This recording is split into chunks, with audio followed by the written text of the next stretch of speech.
कल्याणमधील 2 गटातील वाद प्रकरणी 2 पोलीस कर्मचारी निलंबित। संवेदनशील भागात 2 पोलीस कर्मचारी ठेवणे कितपत योग्य?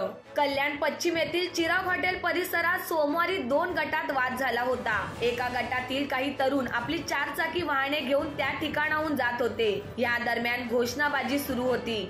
घोषणाबाजी ऐकताच दुसरा गट त्या ठिकाणी आला। गोंधळाची स्थिती निर्माण झाली होती।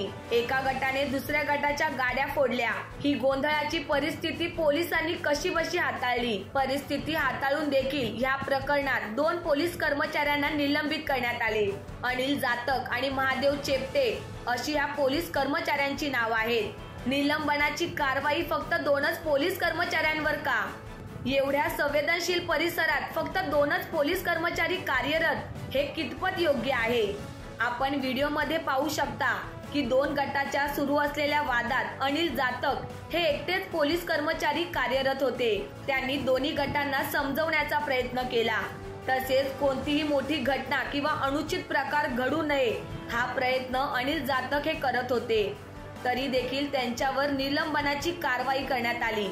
जर त्यांनी मध्यस्थी येऊन दोन्ही गटांना समजवण्याचा प्रयत्न केला नसता तर कदाचित मोठी घटना घडली असती। जर या घटनेमध्ये त्यांना काही झालं असतं तर याला जबाबदार कोण असतं? या प्रकरणी सहाय्यक पोलीस आयुक्त कल्याणजी घेटे यांच्याशी महाराष्ट्र क्राईम स्पॉटने संपर्क साधला असता त्यांनी फोन उचललेला नाही। आता या प्रकरणाची सखोल चौकशी व्हायला हवी। Bureau report, Maharashtra crime spot news, कल्याण।